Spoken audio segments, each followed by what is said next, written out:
All right, well, good morning, everybody. I think we got a great crowd this morning. I think this is the biggest crowd we've seen, plus we have quite a few joining us on Zoom, so that's great. I'm Ron Brohammer. I'm the immediate past president of the Alumni Association. And on behalf of Tom Meyer, who is the current president of the Alumni Association, I'd like to wish everybody a really warm, big, great welcome. It's great to have you all here this morning.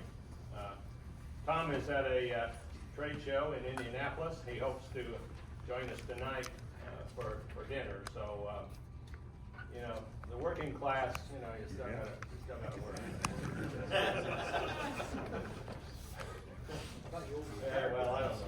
I'd like to start out. I'd like to just make a real quick introduction of some of our special guests. First, we have Dr. Eric Brevick, the dean of the school here. It's really great to have you with us, and he'll have a few comments later. Dr. Gary Apgar, our illustrious advisor for our fraternity. Susan Graham, who I'm told keeps everything running behind the scenes. I'm not sure, but I think everybody pretty well knows it's Susan. And I don't think she's here, but I think we're going to be joined in a little bit by Allison Albritton. She's from the Fraternity and Sorority Life Office. Have a few words. I'm told a few words about the fraternity itself. I've got my fingers crossed. Very positive.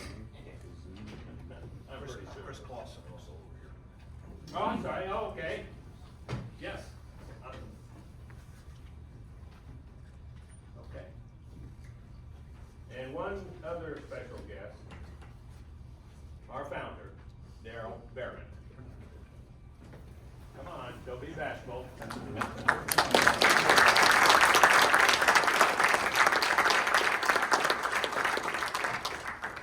Way back when, how many LEAC members do we have? 1, 2, 3, 4, 5, 6, total 6 of us. As I stand around and watch all of you guys commiserate, I think there's not very many folks here when I was here 60 years ago. That's really hard to believe, but time does fly, doesn't it, Jake? That's right. As a way. So anyway, thanks for everybody for being with us this morning. I'd like to, I know it takes a little bit of time, but I'd like to just go around the room and just have everybody, if you would, stand up, your name, your PIN number. And we got a good crowd, but let's do that so everybody kind of gets a name and a face. So Chuck, we'll start with you. Chuck Schaub, PIN number 199. And Paul. Paul Merriman, PIN number 211. Jim Miller, PIN number 255, alumni treasurer, excuse me. Also, live in Nokomis, Illinois, and I'm the vice president, senior loan officer, Security National Bank and WIT, soon to be Bank and Trust Company. And he's running for president. But no, I'd be running from the president. Jake Brenneman, PIN number 11, charter member of LEAC and AGR, Carbondale, Paul Philipponis, PIN number 160. I was there from 73 to 80, so I was gone about 6 or 7 years.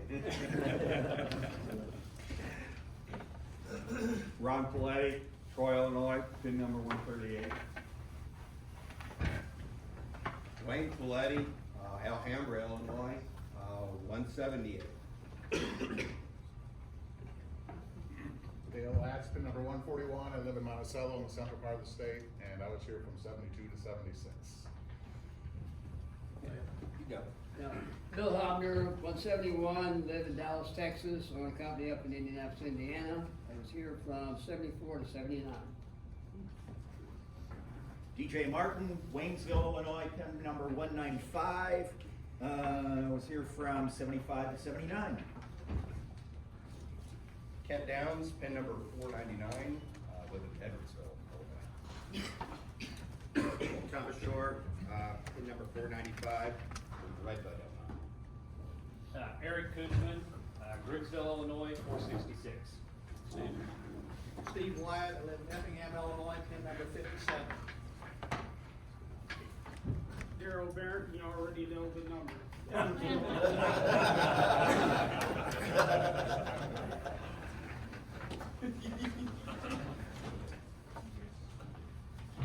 Gabriel Kidd, I'm from Marion, I'm new, pin number 1010. All right. Number 907.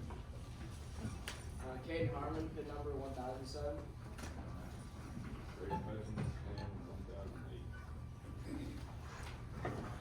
Riley Cole, 1006.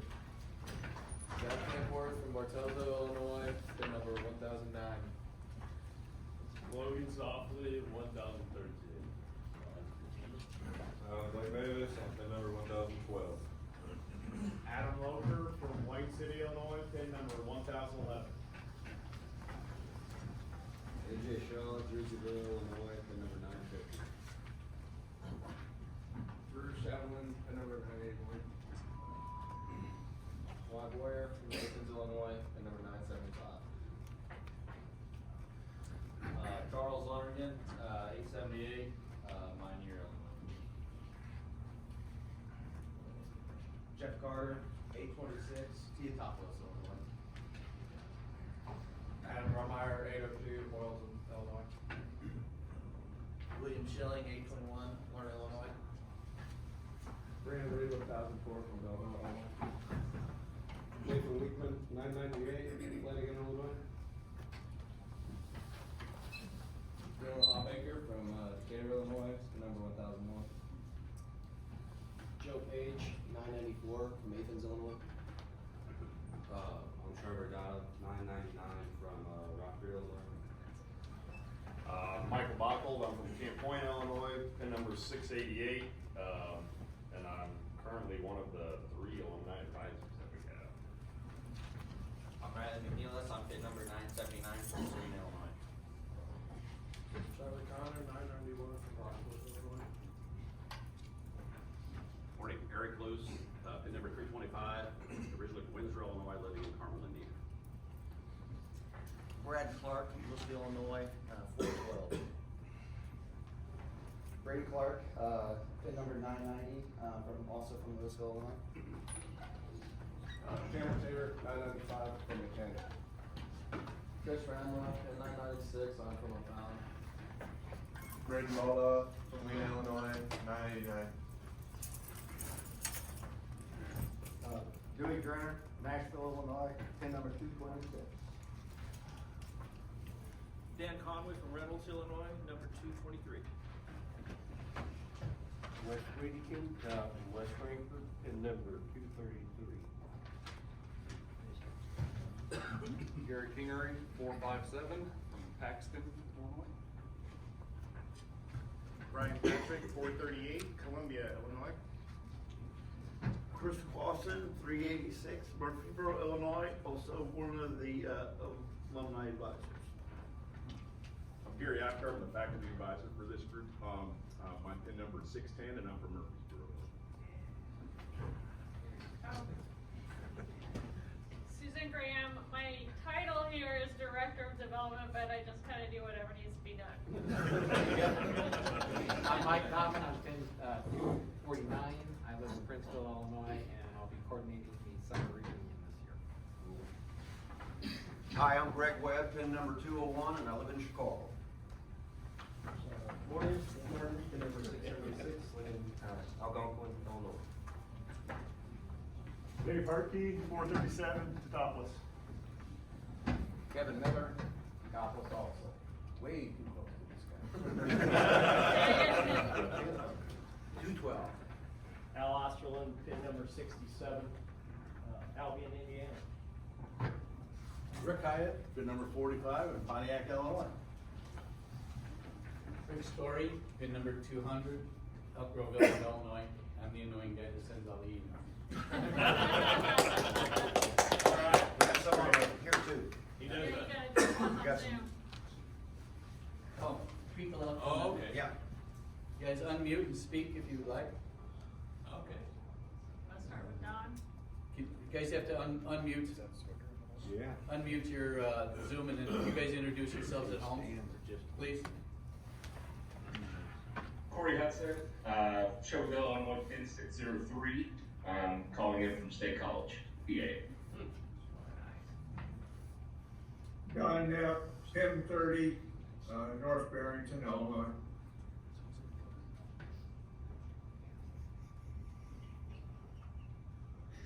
Steve Calhoun, 68, Wilmington, Illinois. Jerry Sullivan, in 74, Bloomington. You got a couple messages in your chat with their PIN numbers. I Go to can't. more, You should make him say his. go down to more, there you go, click on more.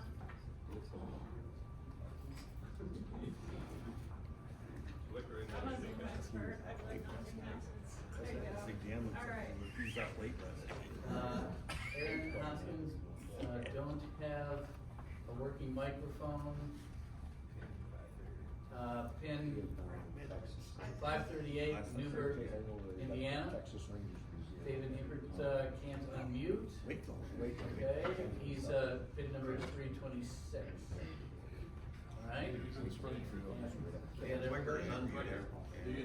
Dan Zwicker is there. Do you Calhoun and Saltwheel up there? Yep, they said it.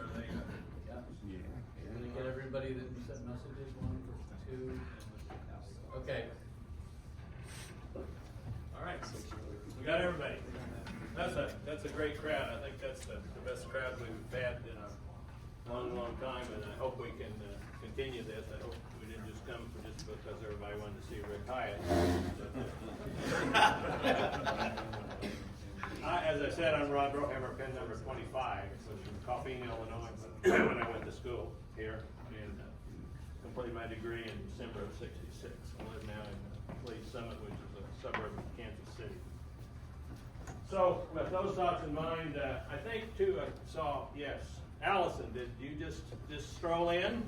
We have Allison Albritton. She's from Fraternity and Sorority Life, as I mentioned earlier. She's going to have a few words for us, and we'll get to you in a little bit. So thank you for joining us. Thank you for joining me. Now it's my really great pleasure to introduce our Dean of the school, Dr. Eric Brevet, and he's going to share some of the words of wisdom of SIU with us, and who knows what else he'll tell us. So, Dr. Brevet. And I guess please for me to be a little less formal maybe this morning and kind of sitting down on the job. I'm about 3 weeks post hip replacement at the moment, so I'm trying to avoid excessive time on the feet. But great to see you here today. It's always wonderful to have our alumni return, so our students gathered together for something like this. And so welcome back to campus for those of you that maybe been away for a little while. Wonderful to see you. Just some things I'll say there's a few words. I saw I had a half an hour up there on the agenda. I don't know if I can talk for half an hour. I'm kind of a brief type of person. But certainly I'll say a few things and then open it up if there's questions. Let people ask questions and go from there. Obviously, one of the things that's always of interest is enrollment. And this spring, we're actually exactly the same number of students that we had last spring, or the spring semester. We're a little bit up on our undergraduate enrollment. This spring, we're a little bit down on the graduate student enrollment. We put them together and we are to the student dead on last spring. Now obviously we'd like to grow, but this is the first semester in several years that we haven't lost numbers as a college. So we're hoping that we've hit the bottom and leveled things out, and that from here we're going to take a run back up and start adding. So the fact we didn't lose numbers, that is a victory for us this spring. That's a change from recent years. And a lot of people have worked very hard to try to get to that point where we're not losing students any longer. I will also say on the graduate student front, I said we are slightly down on the graduate student front, but as a college, we are the most active research college on this campus. We have more than twice as many grants as any other college on this campus here in CALPS, and we educate more graduate students than any other college on this campus. So our graduate numbers are a little bit down at the moment, but we're still we're right up there at the head of the university in terms of that aspect of what we do. Those are all some positive things. It's not necessarily agriculture per se, but a huge event for our college this year is the eclipse, which is coming up on the 8th of April. Maybe you've heard something somewhere about that. Certainly if you've been around campus at all or been listening to any of the communications the university is sending out. It's a big deal for the university. It's one of the biggest things the university has going on, but all that's being run out of our college. The faculty and staff that are primarily involved are out of physics and out of the STEM Education Center, and those faculty hold their appointments in CALPS. We do also have some of our ag faculty who have gotten involved. Brent Peace, who's an assistant professor over in forestry, is one of the leading people in a study where they're going to gather data on animal sounds and what happens as we go into and come out of the eclipse. It's a big citizen science project. He's got thousands of people around the region who are going to be putting sensors out on their properties. They'll be tracking sounds for a period of time leading into the eclipse. It's several days leading into the eclipse, then across the eclipse, and then coming back out of it, looking at how animals react. We've also had faculty in our college who are on the agricultural side of the college who have done interviews and things. I know, for example, Aaron Perry out of animal science has done some interviews talking about animals and eclipse reactions and such. I don't know if it's all come together yet or not. At one point in time, we had some discussions going on, doing some work with honeybees and how they react during the eclipse. So we do have several of our ag faculty who have gotten involved in various, and I probably missed somebody too, off the top of my head here. But we do have several ag faculty who are engaged in aspects of the eclipse also. If you have interest in the eclipse, I strongly encourage you, come to campus on April 1st. We've got actually even that entire weekend. April 1st is a Monday. The weekend heading into it, we have a Comic-Con going on campus. We've got all kinds of like craft fairs and things going on campus. There's going to be a whole host of activities that are based around that. So we want to experience an eclipse. It'll be a great time of year. In fact, right now, as we come into the eclipse, a lot of national groups that publications are putting out where to go for the eclipse, and guess what? We show up in almost all those lists. We had a really good track record back in 2017. We're building on that. That 2017 success has allowed our faculty to bring in around $4 million in grant funding focused around eclipse activities. NASA Edge, which is their podcast, will be here in Carbondale broadcasting. Carbondale, the New York Times is coming to Carbondale for their eclipse coverage. It's going to be a big deal.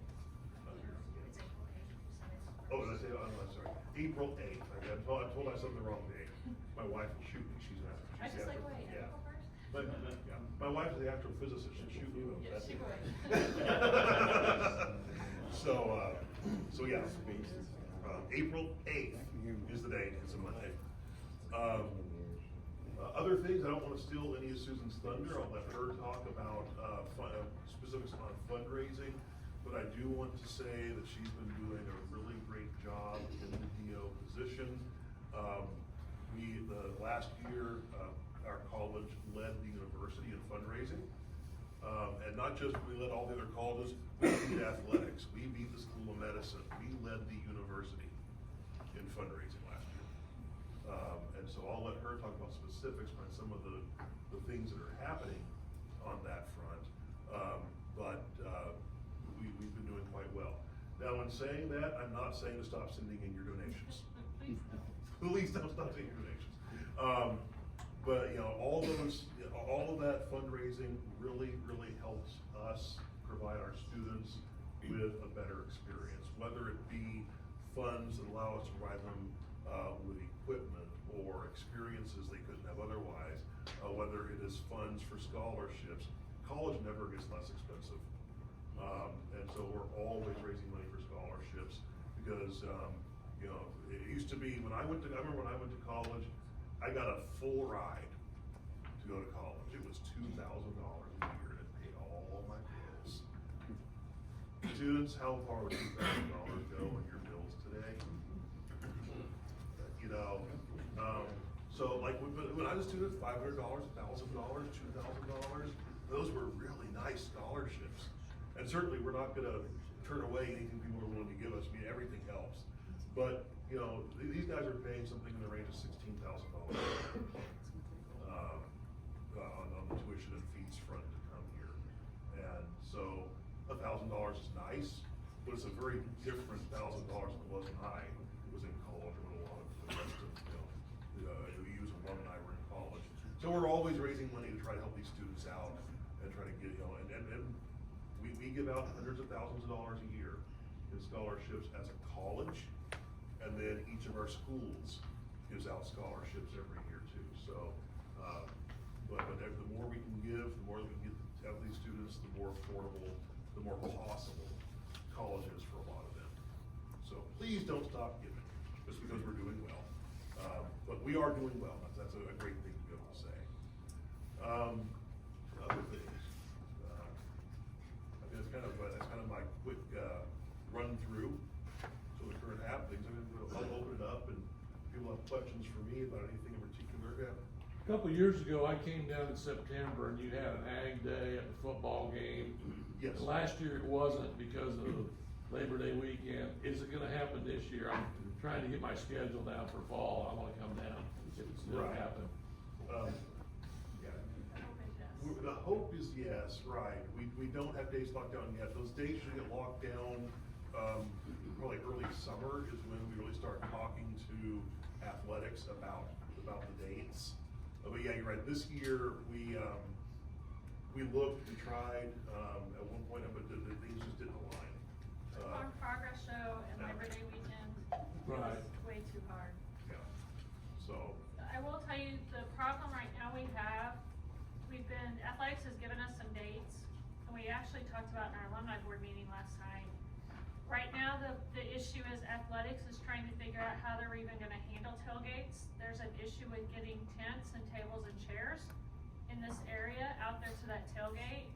So right now, even if I wanted to lock in a date for the college, I can't, because they don't even know how they're gonna handle tailgates. It's family weekends like that third weekend. It's the SEMO game, and we would love to have the college event then, but it's family weekend, so it's gonna be, and I would expect a lot of our ag alums will be in the field by that time. So we were looking at potentially the weekend before. Okay. I would love to do the SEMO game, because I think that would be a great one to do, but. And I'll also mention, I talk about some of the things that are going really well right now. I mentioned a place that we do have some challenges. We have a hiring, they're calling it a hiring chill instead of a hiring freeze on campus right now. It's a pretty cold chill.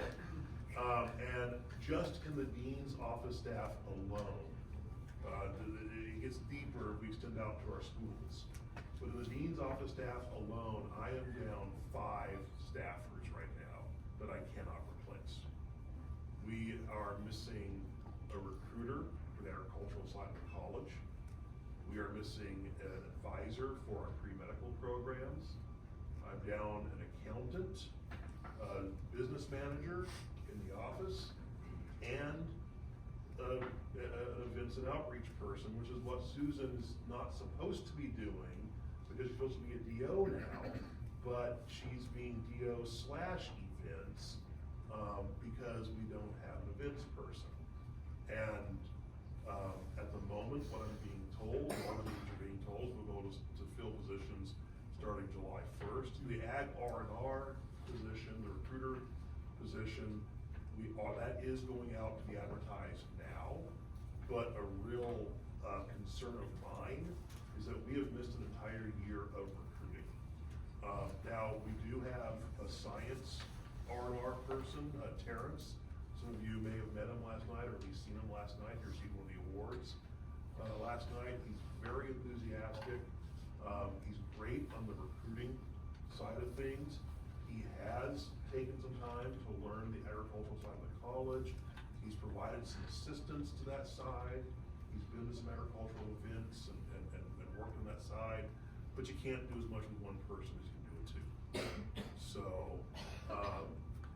and then back to things like the tailgate, we're working on trying to get that kind of stuff, put together, but the person who normally would do it, that job is opened right now. I don't have a person actually in it, and it makes organizing those kinds of things more difficult. So there are a few things that we didn't do this year that we might have done in the past that we just don't have the people power to pull off. I mean, missing 5 of my staff is a pretty significant portion of my staff.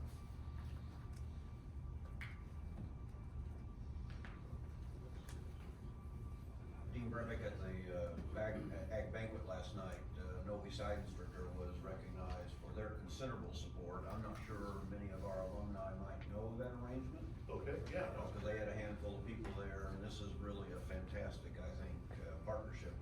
Yes, absolutely. So yeah, SNN has partnered with us on an educational lease program for equipment out on our farms. This started about 3 years ago.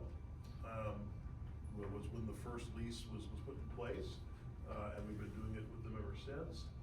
It has grown over the years.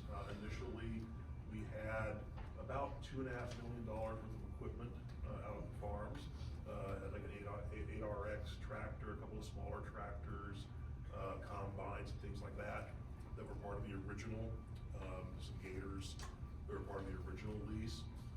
We've now grown it. Last year, we leased one tractor from them, and they parked a second tractor out there.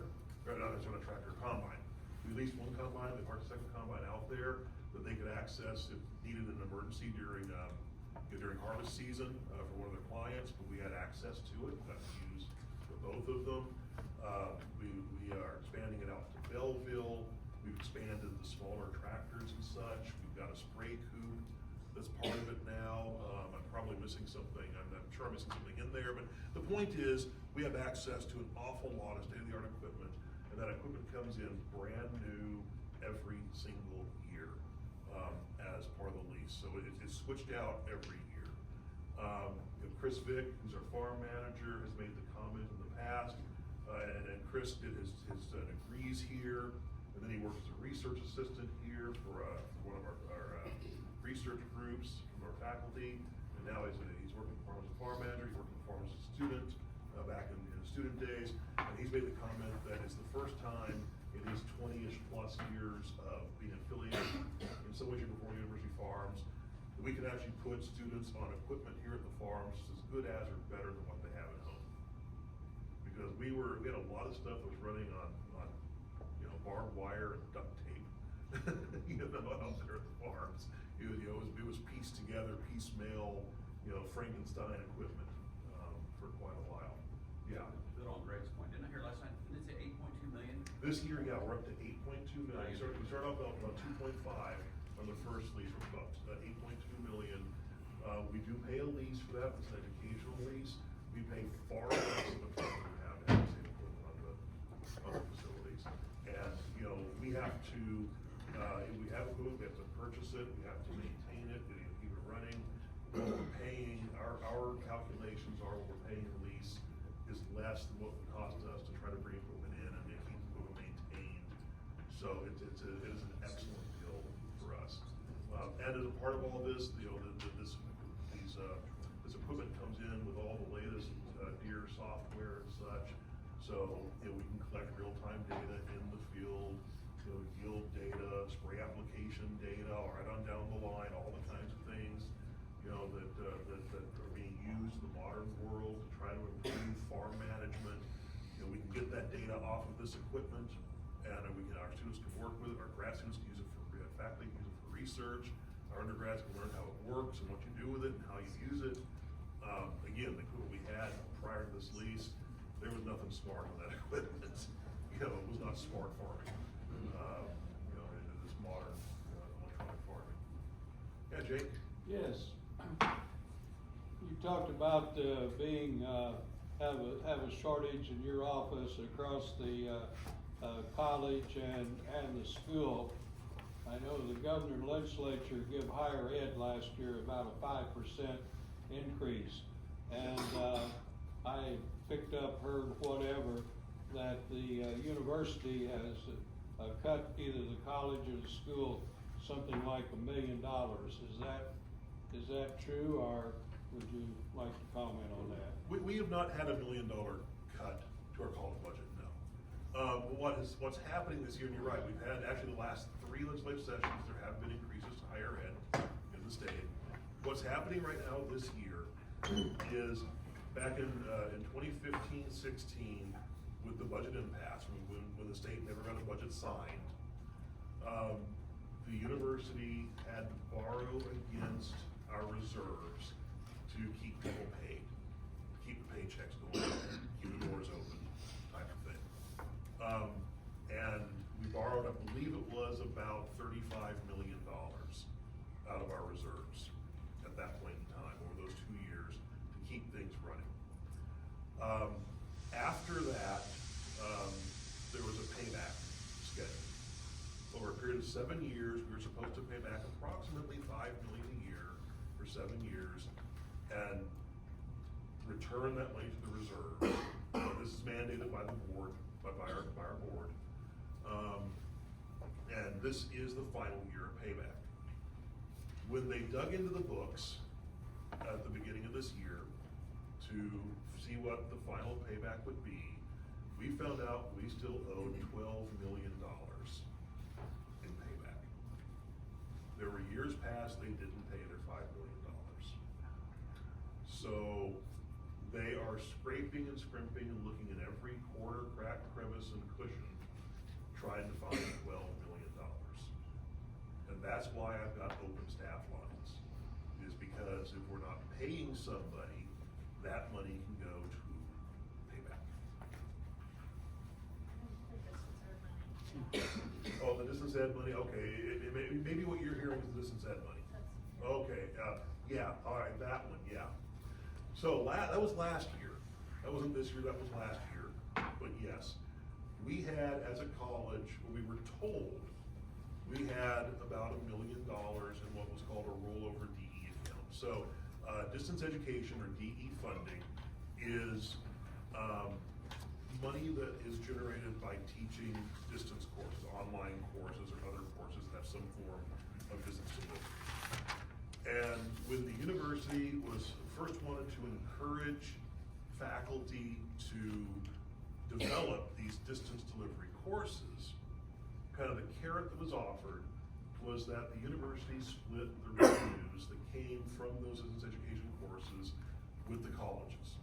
So the university would take a portion of the proceeds from that course, and a portion would go back to the college where it was generated. And then here in CALPS, we split those proceeds. The college kept a piece, and the school where that money was generated, they got a piece of it also. So we had schools that were generating a nice amount of distance education money. They could pad their budget quite considerably by teaching these distance education courses, and it could really help with the college's budget.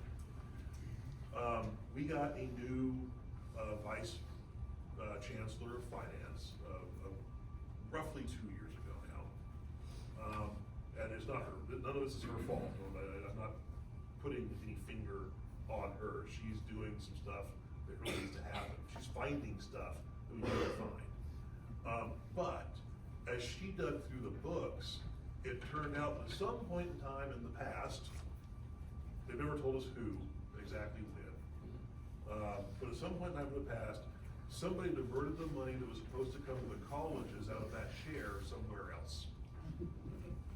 And so I would get reports each year. I got a report that year saying, oh, you've got $1 million of rollover DE money. And as she dug into the book, she found out there's not a penny in that account. So that's the $1 million that we lost. We were told we had $1 million, but no one ever put the money in the account.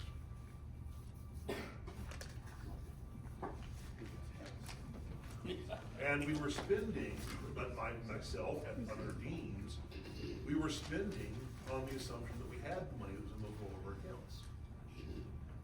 Because we were told we had it. So that's created its own financial, issue. Yes. What is the enrollment now, total for this semester with graduate, undergraduate? Total enrollment is, I looked at this number about a week ago. It's roughly 1,200 for the college. I'm trying to give you an exact, I shouldn't tell you the number where I came in, the exact number I came in this morning, but I know enrollment's always a question, but we're very, very close to 1,200, maybe, give or take a 10 or so to either side. It's really, really close to 1,200. In just agriculture? That's the college, that's CALPS. Agriculture is roughly a third of that. So what's the demographics, male, female, junior college transfers? Yeah, our transfers, again, I can't give us off my head exact numbers. We actually do have more females than males, in the college. Not by a huge amount, but a few more females than males, in the college. Our transfer numbers are way up. Again, I can't tell you the exact number of transfer students off the top of my head, but I can tell you that this year, we are up about 20% on transfer students versus last year. We have a huge number of transfers, and that's something that we focus a lot on. I've spent a lot of time going out and meeting people at the community colleges. Our recruiters have spent time at the community colleges. Our chief academic advisor has spent a lot of time going over our community college transfer agreements and renewing those and working with the community colleges to make sure everything's up to date. So we are up actually quite a bit on the community college front. And our freshman class is bigger than it's been in past years. We have more freshmen. We had about a 2.5 or 3% increase in freshmen coming in this year also. But our transfers are way up. So the transfers make up the majority of the students, do you think, in the agriculture? Oh, no. That's up 20% versus, one bit the year before. We do still have more traditional than transfers, but our transfers are becoming a bigger portion of the overall. In terms of the overall enrollment, it's hard to know for sure, because what we really get we get numbers for any given year. Like I couldn't go back, I don't have any kind of dashboard I can go back to and say right now, okay, so of all the students we have in the college, from freshman through senior, what percent of those transferred at some point in time? I can tell you the percent that transferred in this year. I can go back and find the percent that transferred the year before, but there's nothing no quick way for me to say, right now, as we sit across the college as a whole, this percent transferred. We're counted as a transfer student when they come, and then they're counted as a continuing student. From that after point forward. So.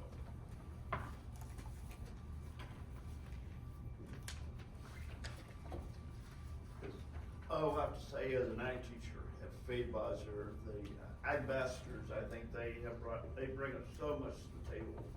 And I've had them, in my classroom at least once a year, and they do a great job. And one of our, I've had a couple of my students that came as a result of the ambassadors coming to our school. Thank you. Yeah, that's great to hear, and we're very proud of that ambassador program. That's one of our gyms, here at the college, that ambassador program. Could you comment a little bit about the university's prioritization of the farms, in terms of not only rebuilding maybe what it closer it used to be, but also in terms of recruitment, how big of a tool the university sees the farms as a draw? You talked about building time stricter and equipment. How do they view that as a recruitment? Yeah. Well, of course, as a college, we use the farm extensively in recruiting. We run a lot of MFA events out at the farms. When we have ag students, we have prospective ag students here on campus, we're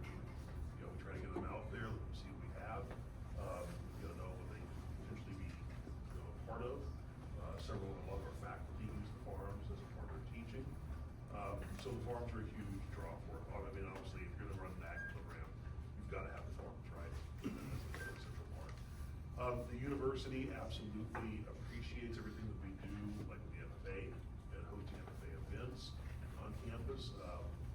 We do get a lot of press releases from the university on those kinds of things.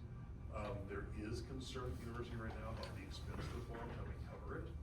That is not unique to us. I actually spent some time over the last couple of months, 3 or 4 months. I sent a survey out to a whole bunch of other agricultural colleges around the U.S. Kind of, we're working right now. We have, actually, Gary's on our farm committee. We have a committee of faculty and farm staff and myself, where we are trying to work on improving our farms and helping other farms. So as a part of what that committee's doing, I sent a survey out and to a bunch of other universities, asking some of the questions that we're trying to deal with. What's interesting is that I don't care if you're a small undergraduate only operation that's got a very small farm system, or you're a major internationally recognized land grant with dozens of farms across your state. Everybody that responded to that survey said we're struggling to pay for our farms. So that is something that we're working on right now, is how to do that. Part of the survey was, how do you cover your farms? What are your funding sources for the farms? One of the things that I would really like to see happen, and it's something that's on our fundraising priority list, I would really like to see an endowment created that will generate funds annually to support the farms. So that's something that we are trying to work towards. That's one way, trying to address it. In terms of how the administration sees it, maybe a little more directly to your, I probably skirted some of your questions in a moment, so maybe try to get to a little more directly. They do recognize the importance of the farms for agricultural education, but there is concern about the expense of the farms and how we're going to cover that expense. So we're working right now to do that. We're working to try to figure out how we can both keep the farms going, have them be strong, have them support our education, and how we can do so in a way that maybe doesn't the financial work of the university, something like that. At least that's what they would like.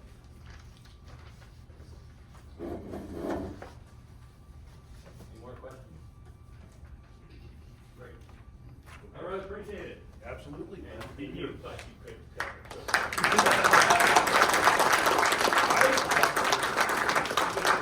Very much appreciate it, and you're more than welcome to stay if you like. Okay, I'll stick around for a bit. We're pretty thrilling.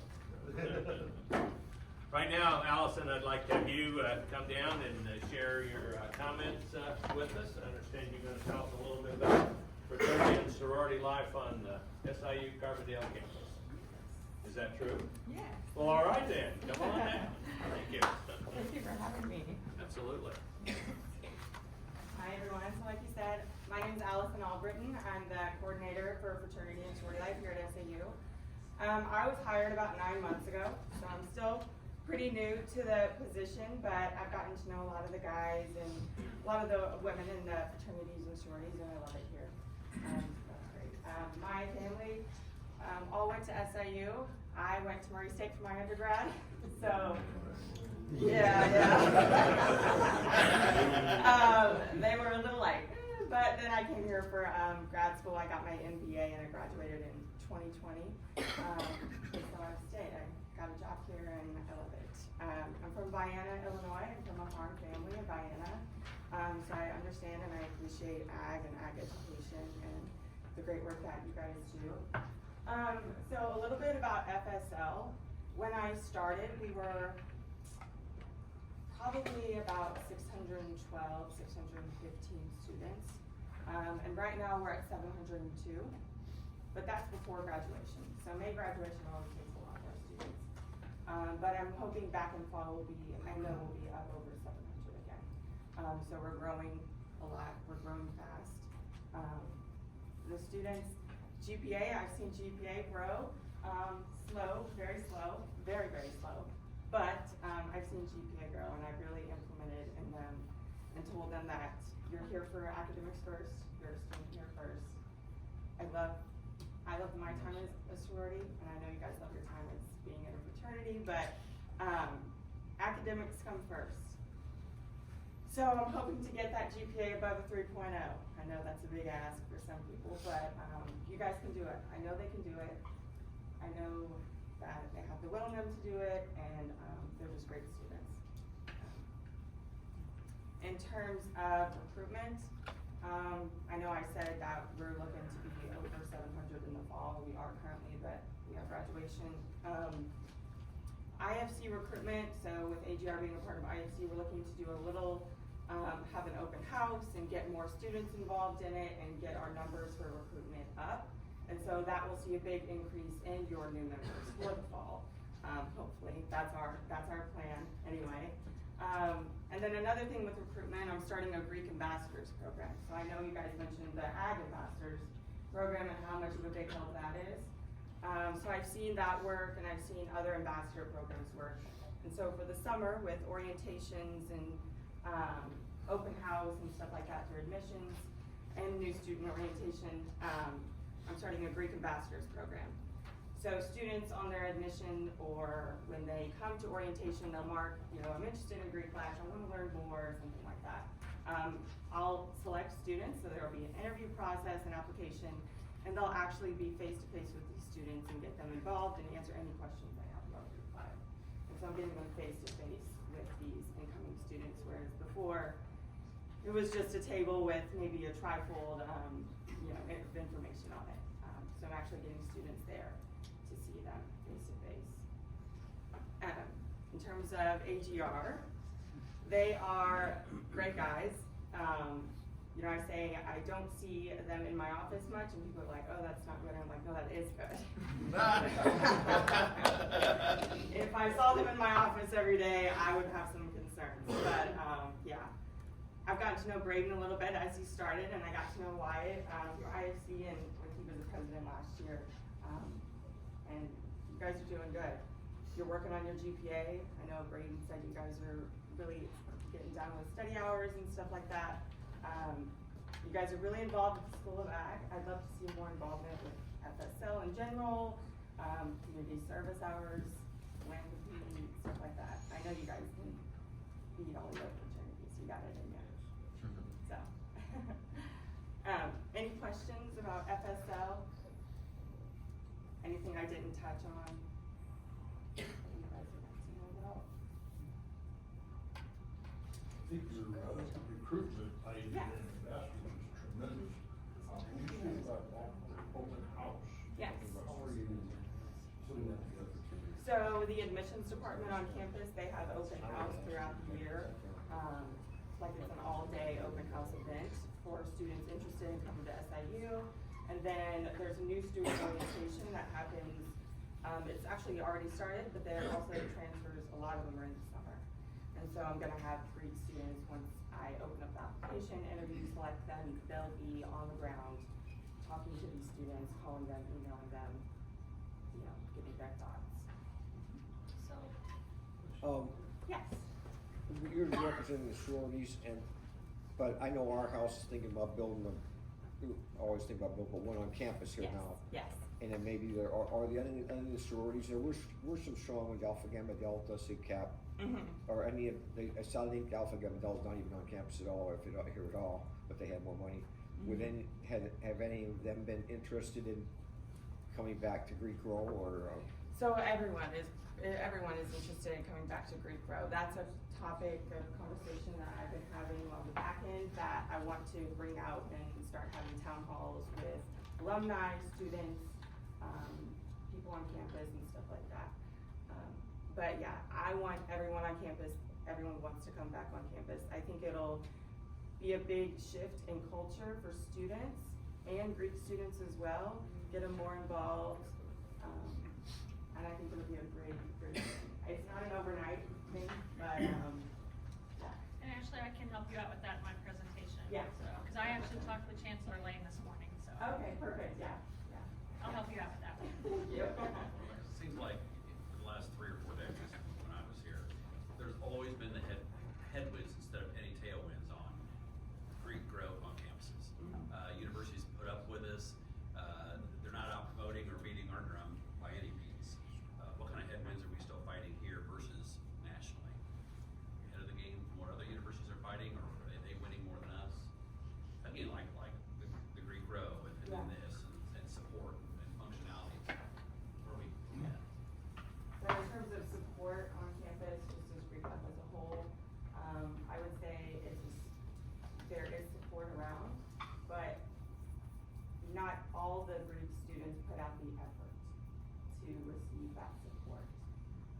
AGR, they put out the effort, but then there are some students that don't put out the effort, and then it hurts it for everyone. That's just, facts, which I hate, but I'm trying to get them more involved on campus. The Great Ambassadors program is one of my big things that I'm working on to get them out and for the campus and administration to see that they do here and they are here. But does that answer your question? How many sororities and fraternities are there? We have 27. How many of each? We have 17 fraternities and 10 sororities. Do all of them have a house of some sort or another, or some of them just? No, so I would say maybe a fourth or a little over a fourth of them have a house off campus, over like Mill Street by Quattro's area. But then there are some organizations that don't have a house but would like to if Greek Row was, say on campus, yeah. Actually, I have a question, because I get asked this a lot from this group, but in terms of recruitment, to help them recruit, Yeah. We've had difficulty, because I've been on the recruitment side before, so our difficulty is getting them access to cultivating and recruiting students as they're applying and coming in and looking at Greek life.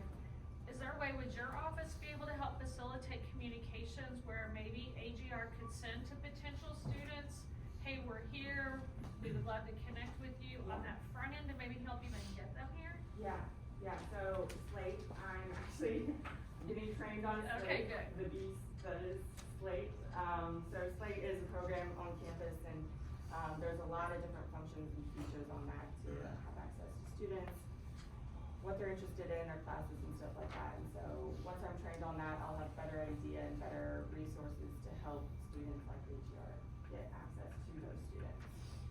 So there's your answer. She's gonna help you get the communication. We can't give you the students' information, we can't share that. Yeah. But her office will be able to help you recruit those students as we're recruiting them. You'll help us recruit them by her helping us. Yeah.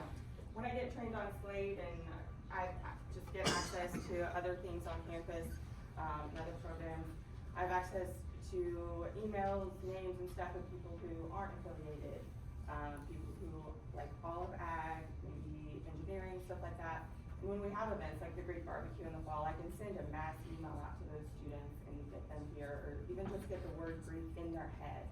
Just getting the word Greek in their head opens up the possibility of them being interested, and they see someone on campus wearing the letters or wearing the colors, they're more likely to start asking questions and then hopefully go through recruitment. Of the number of fraternities and sororities, how many of them are gonna be financially able to build a house on Greek Road? That's a question that we're still looking into, because it's not a whole lot. But I'll also address part of that in my But, presentation. for the yeah, I was foundation. gonna say, we've got ideas to help them because we do want all of them here.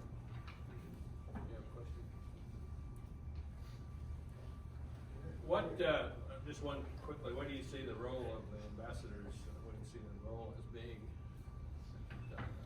The Greek Ambassadors program, being, just like an orientation leader on campus. So an orientation leader is someone who greets the students as they come into campus, and they show them, answer any questions they have, show them around, and so that's what my, hope is for the Greek Ambassadors, is to introduce Greek life to them.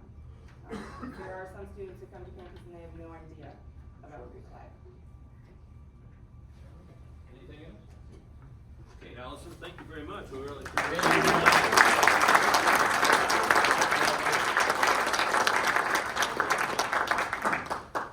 All right, great thoughts there, I think, and I like the whole concept, the whole idea that she's working on, it's great. Let's now, call up one of the, I think, most enthusiastic folks that I know. I like her.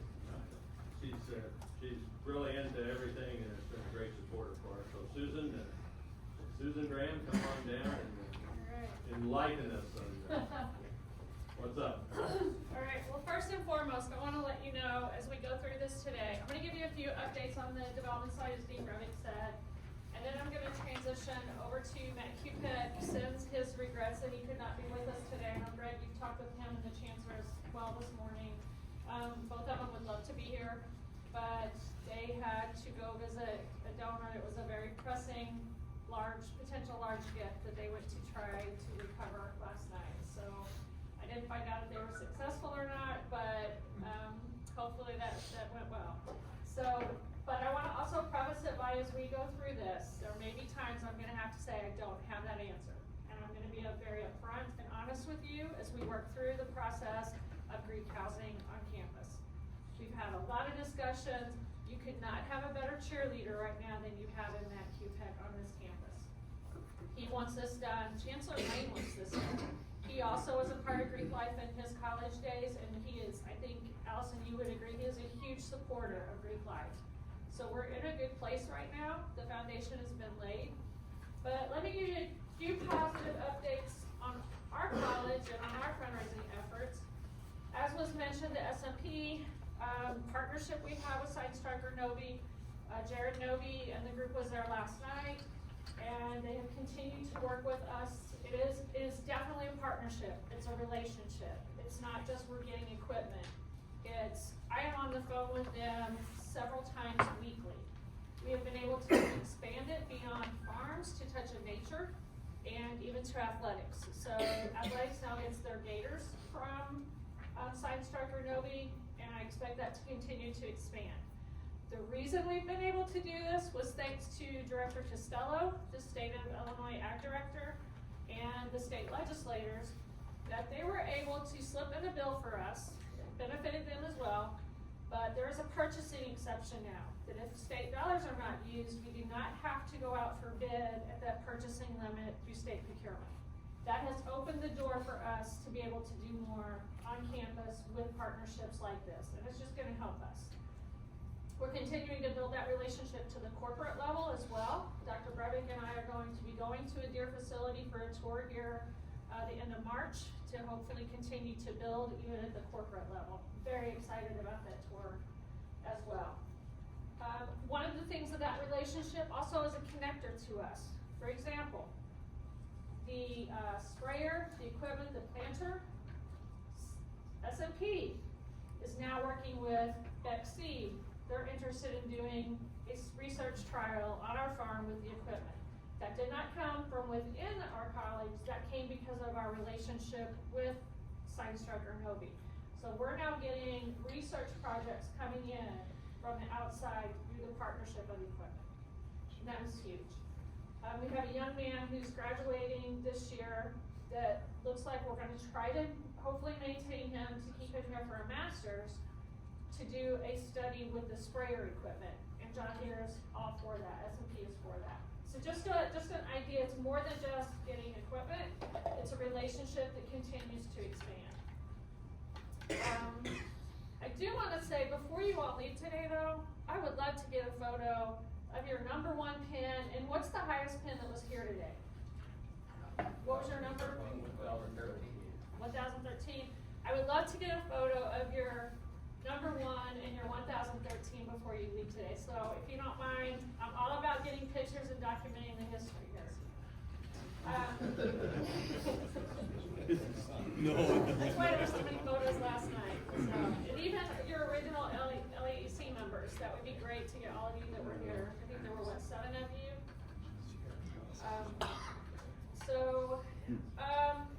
Some great things are priorities for fundraising and the campaign. We are still in the Forever SIU campaign. The college CALPS has already reached its original goal of $35 million.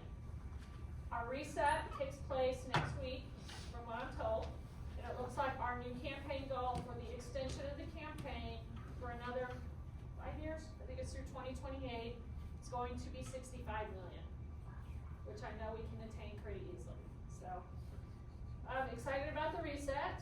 Our priorities is something we've talked about, and I'm tired of saying the word greenhouse, but that is the #1 priority, not only for the college, but for the campus and for the system. We have a friend in President Dan Mahoney who hated that he couldn't be here last night. He personally has pushed personally told Dean Breivik and I, that is his number one priority because he's tired of talking about it as well. It looks like we do have some funding potentially coming from the state. Once we get our ducks in a row here, we're working with an architect through the foundation to get some renderings. Our drawings are over 10 years old now, so we're gonna need to update those. Hopefully by the end of March, we have that process started, and we have a list of potential donors interested in supporting the greenhouse that we will be going and presenting this to. We will have to raise part of the money. The state is not going to fund all of it. And I want that done so that someday I can retire. Another priority we're working on is an ag education lab facility. It will be a multi-purpose, multidisciplinary facility with woodworking, small machines, and we have a donor that has stepped up and is interested in building and naming the facility. So look for more information on that. We are hiring an architect as well for that. So as soon as we have that one moving, we'll keep you posted. And one that I've spent a lot of time on lately, the past couple months here, is your AGR house. We've had a lot of meetings, done a lot of talking, trying to figure out some pathways. I feel like we've made some great progress. We do still have some unanswered questions we need to get through, and I'm gonna talk through some of that here right after this. The dean mentioned the Farms Endowment. We also are doing scholarships. And one of the things I'm excited about is the foundation has, and it's actually advertised out there right now, we are hiring a second person to help me with development work through the foundation, but assigned to the college. They will be housed here in this building with me. They will work for me. They will work with me. They will have their own small portfolio, looking at cultivating some of those relationships and the smaller gifts, and helping us get more things done. So there is an assistant director of development that will be assigned to our college. Hopefully, I'm hoping very, very soon. I've been promised this since last July, so I'm ready for this to happen. And with that, I won't answer any questions, but then I want to go into, Matt sent me a PowerPoint this morning on housing, and like I said, I have talked to he and the chancellor this morning. I was fortunate enough to spend Wednesday in Naples, Florida with the chancellor on a golf course with a donor. It was a fun trip. And thankfully I had a good golf game, so I didn't embarrass myself. Too bad. Yeah.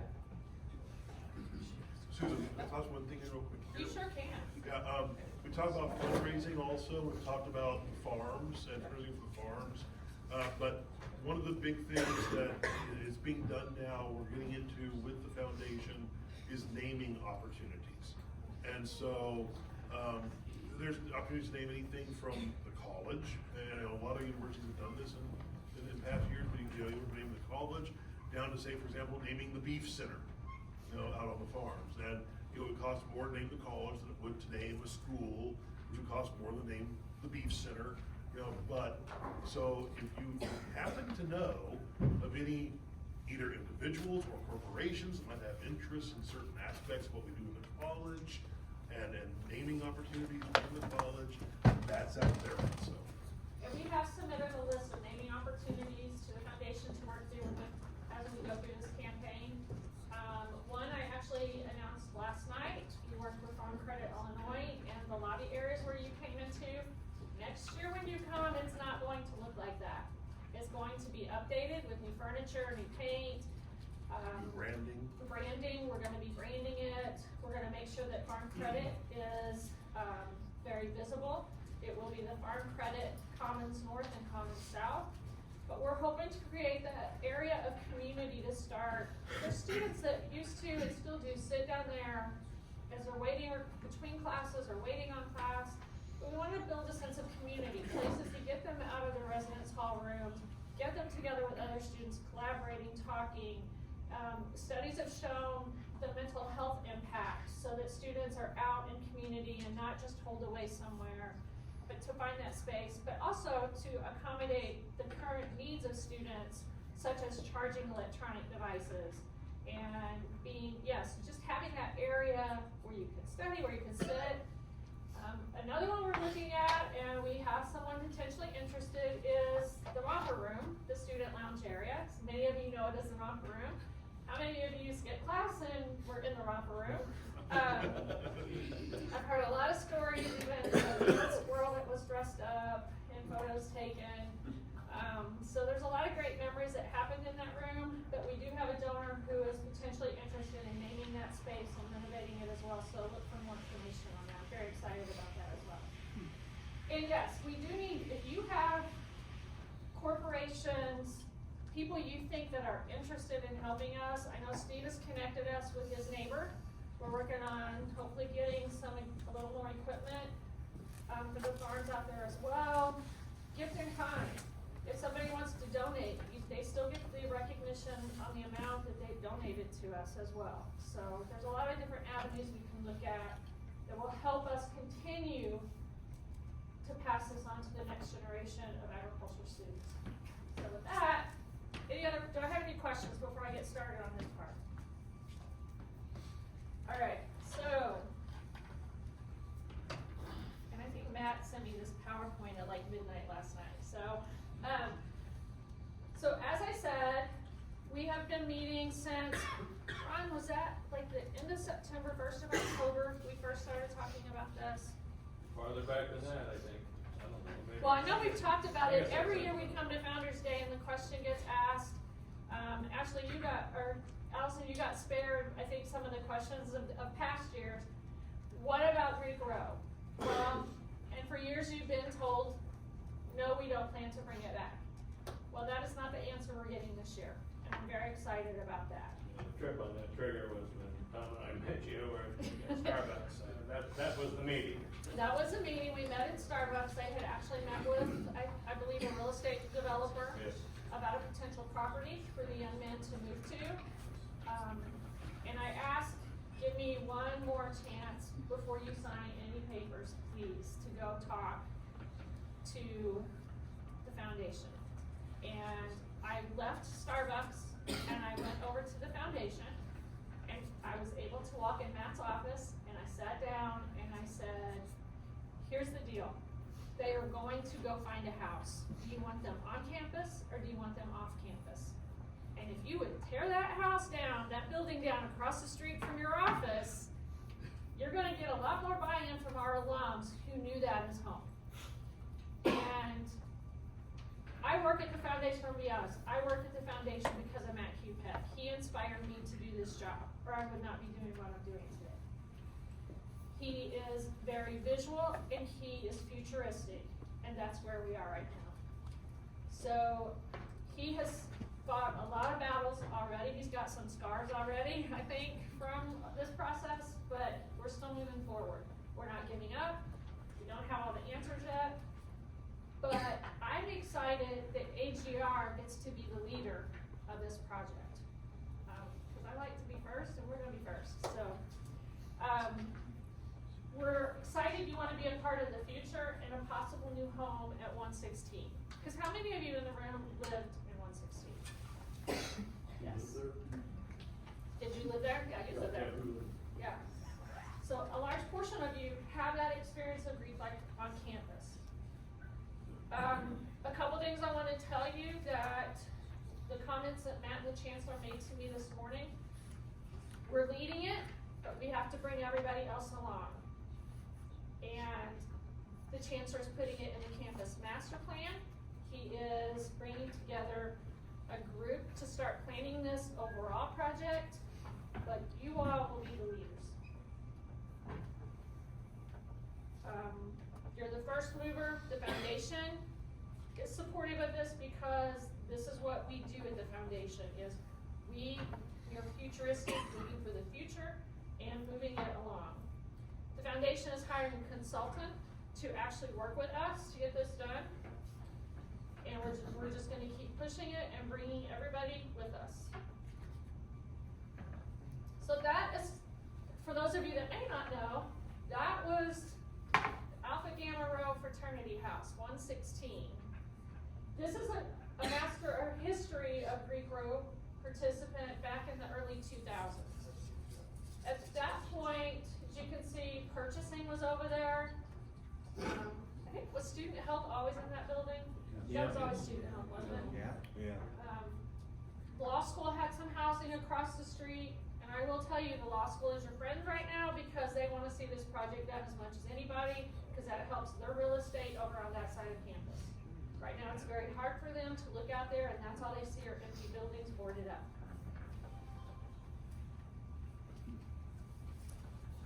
I've learned a lot through this process too on the history, so. The current SIU map, 2 of those buildings have already been taken down, 103 and 105 are already demolished. This is just sort of the campus map, although because there were 2 additional buildings on the original, I can't see it because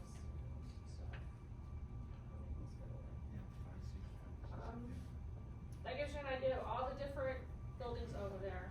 105 was Delta Chi and 103 was Phi Sigma Kappa. Okay. And in its heyday, I'm sure many of you could tell some great stories about Big Grove. Oh, yeah. I still wonder what is in the bottom of Campus Lakes, but we don't have time for that. So there's the current map. This is a virtual look at Old Greek Road today with the law school, the blue dot there. Might be a better question of what's buried on top of Pork Chop Hill. Where's Pork Chop Hill? It's behind our house, or our old house. Right across the street. Okay. And they say, the chancellor told the individual I was with, listen, that I know where the bodies are buried here. I think you all know where the bodies are buried here than I do. So this is an overall look at our Greek life. 7.46% of our undergraduates are involved in Greek life at some point. You've already heard the gross sororities, fraternities. This is sort of a look, their size, the average size between the Panhellenic Association, Interfraternity Council, Multicultural Greek Council, and National Panhellenic Council. Right now, Alpha Gamma Rho, you look like you have 23. Does that sound correct? This is old data. That's What? all data. This is old. This is old. This is Okay. pretty old, yeah. Okay, so this is the information that we were given access to. Yeah, so it's at 611, and you said it's over 700 now. So that percentage is actually higher than that. Yeah. That's good news. Good telling us. Our goal is to get 12 to 15% of our undergraduates, and I'm sure you're gonna get that done. I think just having access to someone who can send out, Yeah. to help recruit, because that's been a major hurdle, is for recruitment. So, New Greek Road, to build a new community. On one side here, we have what was our old Greek Road, and then Matt has used an example of NC State's Greek Village on the other side of what we could potentially, sort of a model we're looking at. They're looking at NC State, they've done this successfully. That's kind of where the consultant is, the person that was consultant for them is the one they're looking at hiring to help us start figuring out this plan. And I do kind of like this, some of you may not like it, but the chancellor even mentioned today, potentially calling it Saluki Village. The New Greek Row, but call it Saluki Village. Just an option, we've got a long way to go to get there, but. And this was from NC State, their Greek Row housing plan and mission. And one of the things that came up, I know Dave, you asked the question, what do you do, are all of them able to financially support this? And the answer is no, we know that answer. But how they handled it in NC State is that line that's highlighted, there may be a need to construct additional university-owned facilities for rental to smaller organizations. And so there is this vision of potentially having options for those that can't afford their own house to be able to rent spaces and still have that access to them on the new Saluki Village. 116, rented it. The woman rented it. And so there's Yeah. this information, we can get this to anyone who would like to see it, or you can go out there and see the NC State plan. So it has been done successfully. I will tell you that Matt and I actually met with the individual that's over housing at SEMO. They have actually built 3 houses that are now occupied, new ones. They have a model they use that we have gotten information on. The foundation has looked at hiring that individual as a consultant as well, because they have been able to do it successfully. So there's a lot of research going into what pathways can we take to get to where we need to be. One of the things we have to get through is demolishing all the old buildings. And I believe it was one of our faculty that said in a meeting with the provost, when are you gonna tell those murder houses down? Because with them boarded up, they feel like it's a safety issue. We all feel like it's a safety issue. There's no telling who is living in your old AGR house right now. Cause I think it's been unlocked for years. But, so the current map, and this is the timeline that we're looking at, we have been working with facilities because there is money they have budget each year for demolishing of buildings. Our hope is this year, this summer, hopefully, we get to tear down, the old student health building and the AGR house. You will be the first one to come down. We are going to utilize a wet method because there is asbestos, so we have to utilize a wet method, which will get us around a lot of issues. We used that same wet method to tear down the greenhouse in 2018, 17 or 18. It was quick. They just kept water on it all day. They had their entire greenhouse torn down in, I mean, not even a full day, it was down. It was quick. So we do have that, and I will tell you, I've had discussions with Illinois EPA because we have 2 alums from the college that work at Marion EPA who said, let us know how we can help and get it back. So we have the support of facilities, we have the support of EPA, we have the support of administration. They wanna see these buildings start coming down. And the hope then is by 2029, the last of them will come down. But right now, it's 2 per year. So the,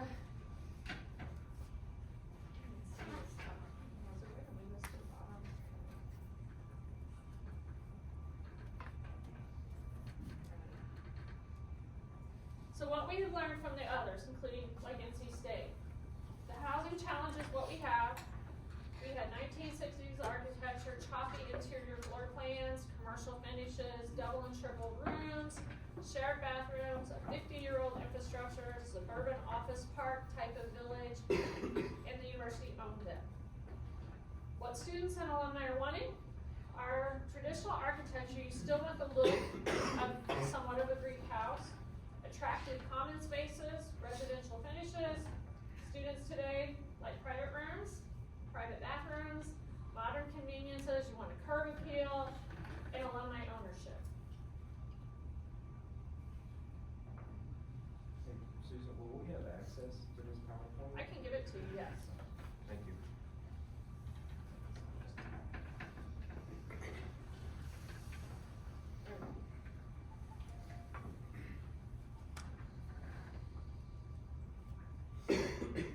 So our challenges, like we said, for the smaller organizations, what do we do? And what we've learned from other universities is a townhouse apartment idea. So there may be houses over there that are more apartment style, townhouse style, rental options for smaller organizations.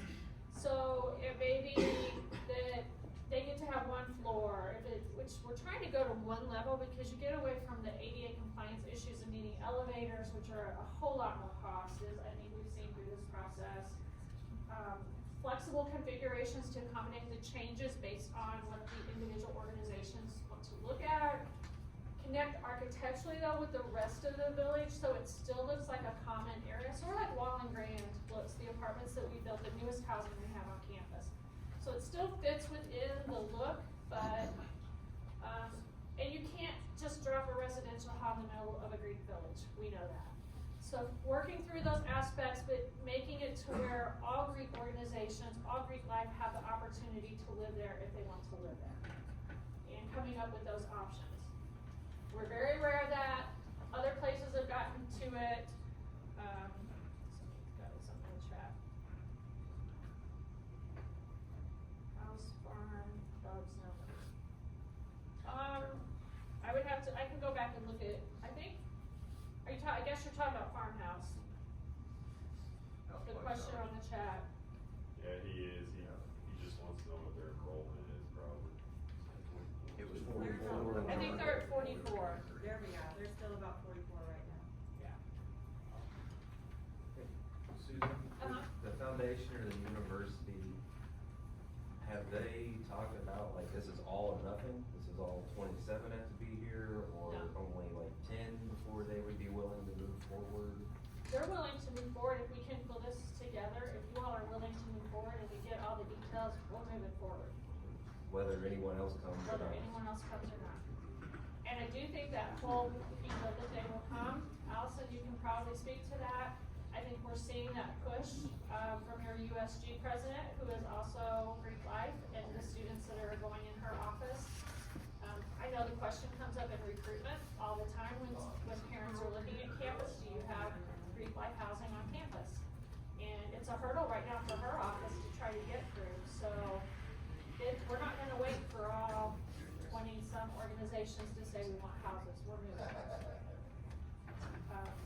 I personally, I would like to see your young men back on campus. I don't feel like there is real estate in Carbondale that's gonna provide what you need in a safe location. And that is the most beautiful piece of property on campus. And I would hate to see another Greek organization build their house where AGR was.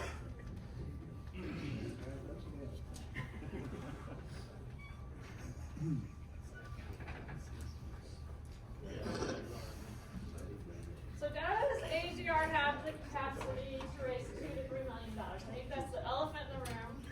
I want to thank those of you that participated in our old-fashioned kind of sit down and looking at the potential, what our potential is, and analyzing donor capability just by what we felt we knew, and from our research at the foundation. We have a whole research division that knows more probably about each one of us than we might like them to know, but they do because it's public record.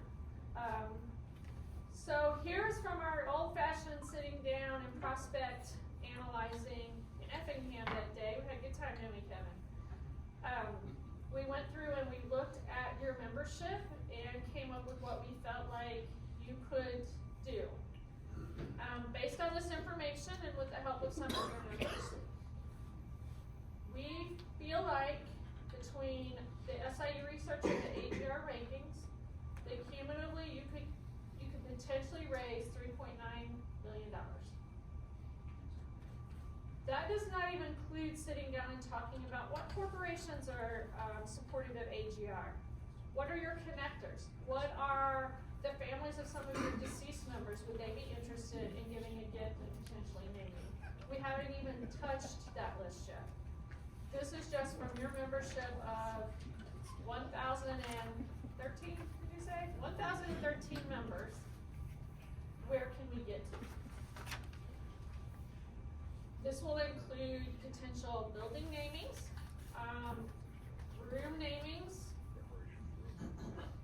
a donor wall, so those for the smaller gifts. There's still, we want to make sure, the goal is we want to make sure we recognize every gift.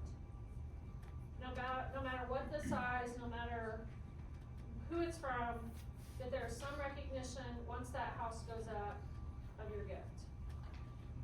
I want to thank each of those that have met numerous times and worked through this process with us. We still have some questions to answer, but we've talked about the potential pathways. Our legal team has done a lot of research. We've actually talked with the attorney, was it in Ohio? And so I know that the foundation has had phone calls with our compliance officer with what can we do, because tax deductibility for gifts is a huge question we have. And I feel like several of us that have met on this over and over feel like you're going to need that tax deductibility to be able to do this project. I don't think you're going to get a lot of people to give a $50,000, $100,000, or $250,000 gift if they have no tax implication that goes along with that. And no matter what happens, Matt mentioned to me this morning, no matter what happens, you have a feasibility study now that has been done for you. So if for some reason we get to a roadblock where we see no pathway forward, and I don't believe that's gonna happen, we do know more about your organization now than we did when we started. Very encouraging. Whoops.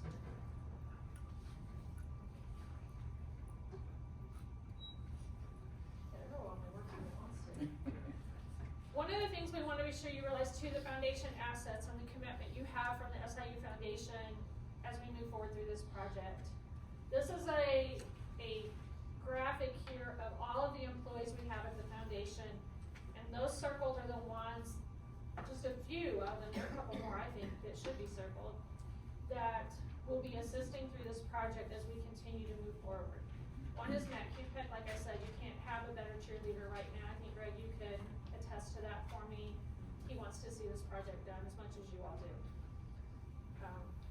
And he has experience now, so the foundation is building a new welcome center, philanthropy center on campus. We just received a $6 million gift to name that. It's gonna be right where McAndrew Stadium used to be. He is now becoming an expert in construction on campus and dealing with the campus and with the gift side of it and how that works. So this project would not be the first one that we have done. In fact, how many buildings has he said we're involved in right now? I know Touch of Nature has one going up through the foundation, and Greg serves on the foundation board, so he's very in tune to all of these projects that are going on. A couple people that aren't, that I do want to thank are Laura and Ann on our research team, that second line.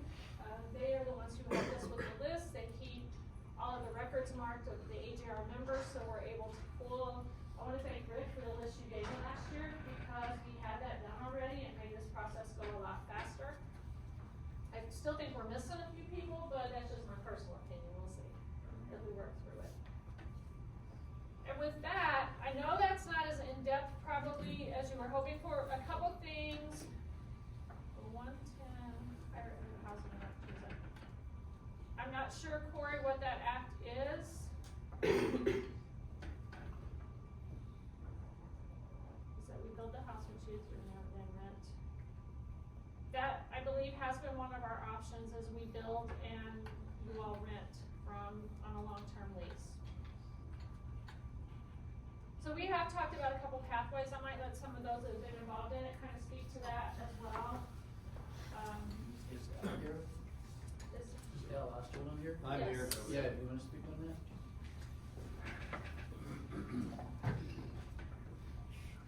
Yeah, we have looked at, about 5 or 6 different options, and, there are, some of them are gonna allow some tax deductibility and some of them are not.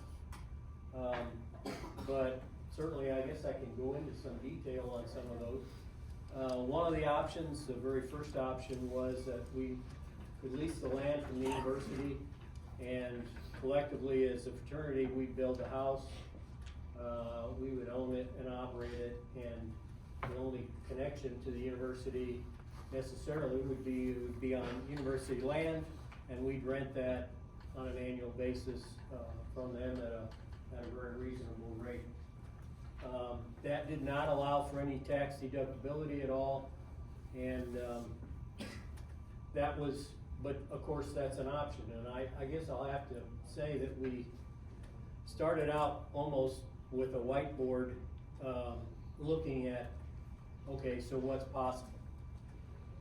The second option is really sort of a variation of that, and that is come along a little bit later and in our thought process, and that is that there are portions of that building that could be tax deductible and that would qualify as education centers within that building.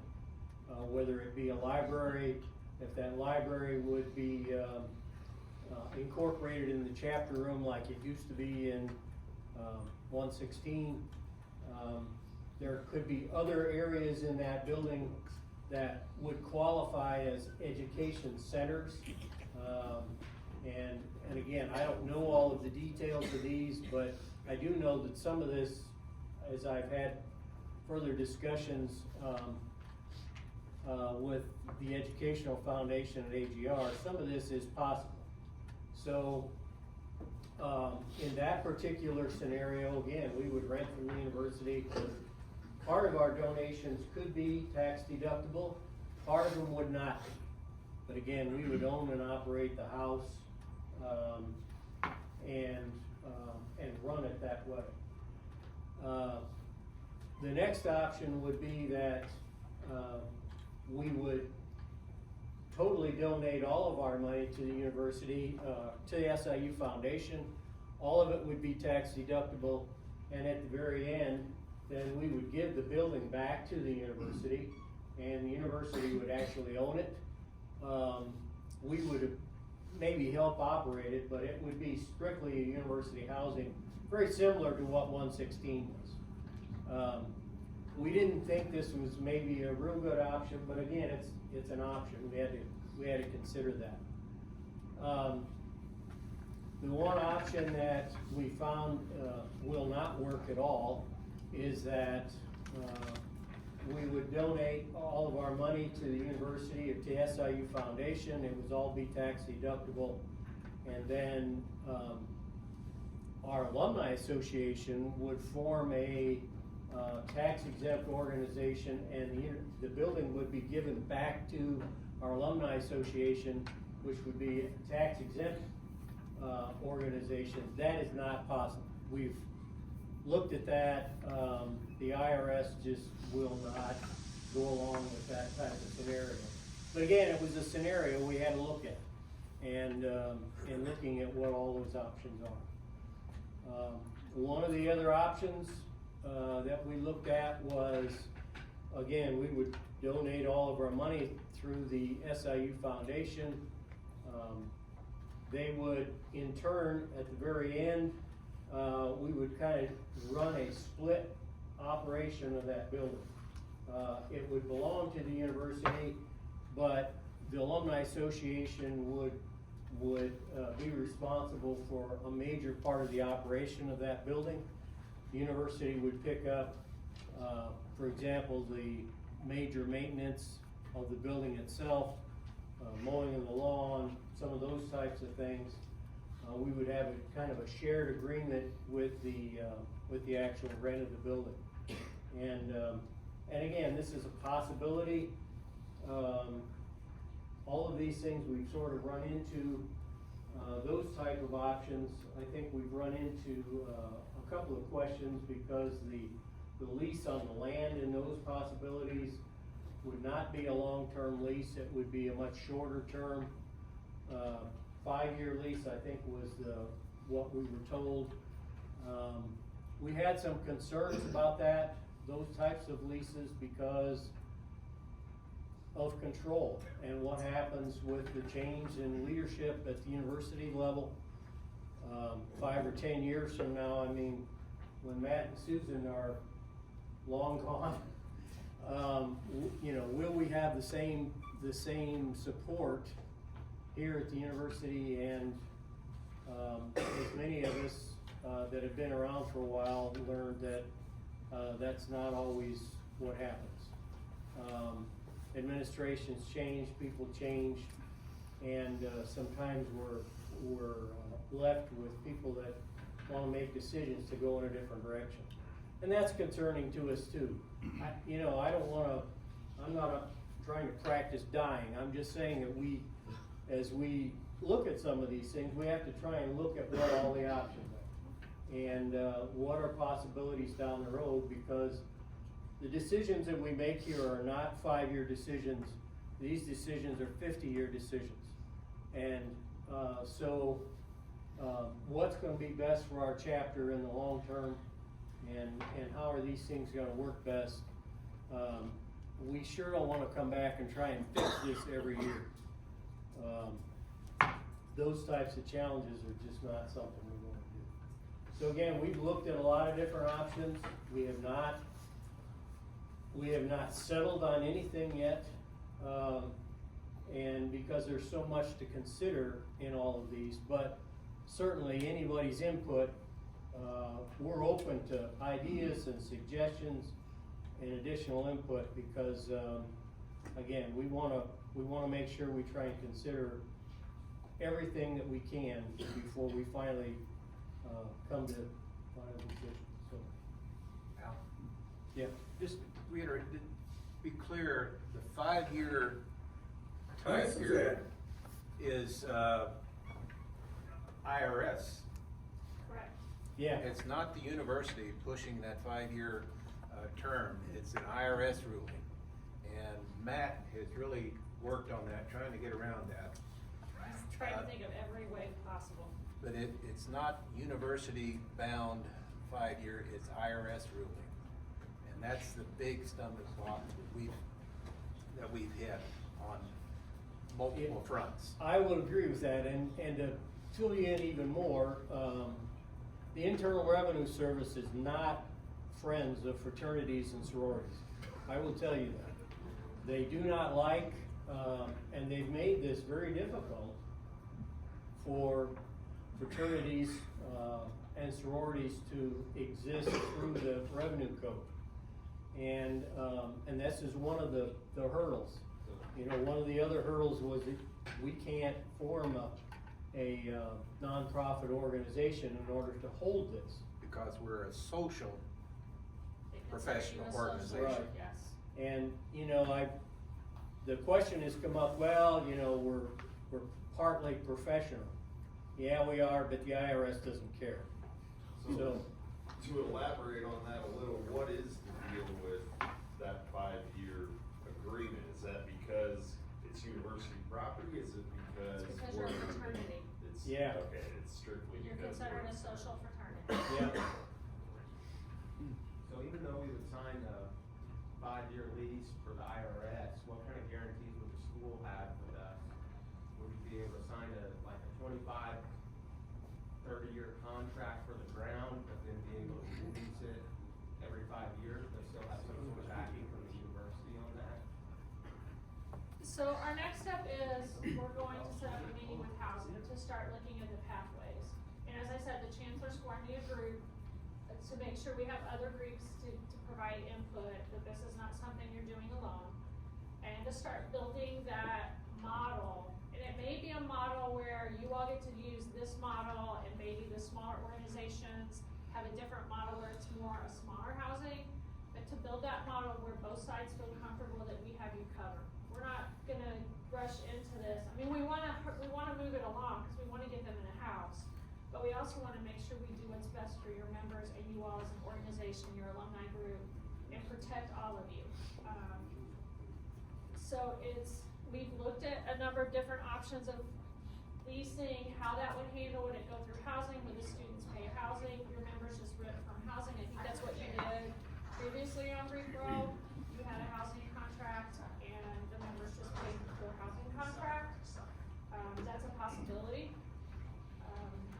But I think too, we've gotta get that model built, we've gotta make sure everybody is comfortable with it. So I know that 2 things that we've been trying to get through is, one is get that meeting with housing, in person. And there was a second meeting as well. I think we were gonna try to get the chancellor, but just know that yes, administration does change. No offense to Dr. Brevick, I've worked for 11 deans in my years here, so. But this group has always still been important to every dean that comes in. Now, okay, we get this, however we do it, we get this house built. Potentially, if we get the donors, there'd be no debt, right? I mean, this is our goal, okay? You have no debt to a house. How is this going to benefit the brothers that are the new members living in this house? Are they going to have to still pay a competitive rent, housing contract? Are we going to be able to give them quite a bit of deduction in their rent? I mean, I know you gotta take in enough to pay the utilities, the maintenance, and all of that, but there should be no mortgage payment, so therefore, shouldn't that be savings to the members, to the brothers? I would hope. I mean, again, we're a little down the road on that, Well, Jake, but I would hope if we could go into this with no debt, that'd be a real big help in terms of setting our rate in terms of housing for that. But certainly that would be a huge advantage. We've gotta take in enough to do long-term maintenance, like you said, and certainly we're gonna have some long-term costs, but I would hope that our housing would be very competitive and be able to give a discounted rate in terms of the rest of our housing. That certainly would be a huge advantage. And I will tell you, that was Matt Kupek's opinion as well as we talk through it, that you all we will need to make sure we negotiate that you all have a discounted rate for getting that building there. And hopefully too, I mean, as far as, again, we're never gonna own the land. We gotta get that out of our head because the university won't sell it to us, but. The state won't allow the state Yeah, land, so. But, certainly our hope is to get a very competitive rate, a very low rate on actually renting that real estate, which again will help our operating costs, in the long term. Let me bring up one other thing that's come up in the conversations is we're talking about bringing back the commercial kitchen. So you will have a commissary, and we're also talking about bringing in a full-time cook again. So we do have some expenses internally that we'll have to account for. And it could be that the contracts would probably be split, or we would think about how those contracts would be split. Like we used to do on 116, we paid so much for housing, and then we paid a meal contract. So, and that meal contract then paid all of your kitchen, all of your food and all of your kitchen help and all the rest of it. So there's a lot of going into this, and there's just a lot of moving parts. And I wish we had all the answers today, but we have more answers than we did when we started. Oh yeah. Yes. So just so I understand, you're looking for a $3 million donation to build a house on land that we don't own, we'll never have more than a 5-year lease on. As far as control what happens in that house, rules that have to be followed, being as it's on university ground. First part being, how does that get established? 2, if we're putting $3 million into it, say 10, 15 years down the road, we decide we want to remodel it, is that donations again? Can we leverage the equity in the house? What happens if something happens and the house has to be sold? I mean, because you can't really do much with it because it'd have to go to the university because the underlying real estate wouldn't be owned by the chapter. Well, there's a lot of unanswered questions in that, but I think from my understanding was initially, if we put the money in and construct the house, and it's not given back to the university, the lease on that land could be a lot longer. The bare land can be much longer than 5 years. That could be like a 99-year lease. So the land itself, that's why I understand in that particular situation, is not an impediment like it is if the building goes back to the university. So from that standpoint, and I think one of the other points, which some of those other points you asked, in terms of if we have to sell a house down the road, and again, we have talked about that. If for whatever reason the chapter, closed. That's where the university would take it. House or any number of reasons. Yeah, it would be university housing, and so the university would take it and it would become potentially, resident hall or another chapter. So yeah, you have to realize too, there's risk on both sides. So the university's taking a risk in doing this as well. We want to see your membership stay up. I mean, and you have how many years here now? So it's a long-standing history of this organization that they're willing to take that risk and try to find a pathway forward with all of you. Is there, I'm no lawyer by any expectation, but is there any possibility that lease would have value? 10, 20 years down the road, AGR no longer exists, there's another fraternity, you could sell your lease to them, that you would maintain equity that way? It's possible. I mean, anything is possible. It just takes, creative legal minds in order to make some of that stuff work. That's why I was really glad we were able, that everybody's connected. I know the foundation's connected, and I believe your AGR alumni have connected with that attorney in Ohio to start getting that. They're the experts. They know the legal ins and outs, the IRS. And he's right, the IRS are not your friends as far as looking at fraternities. If anybody knows any way to lobby in DC, go for it.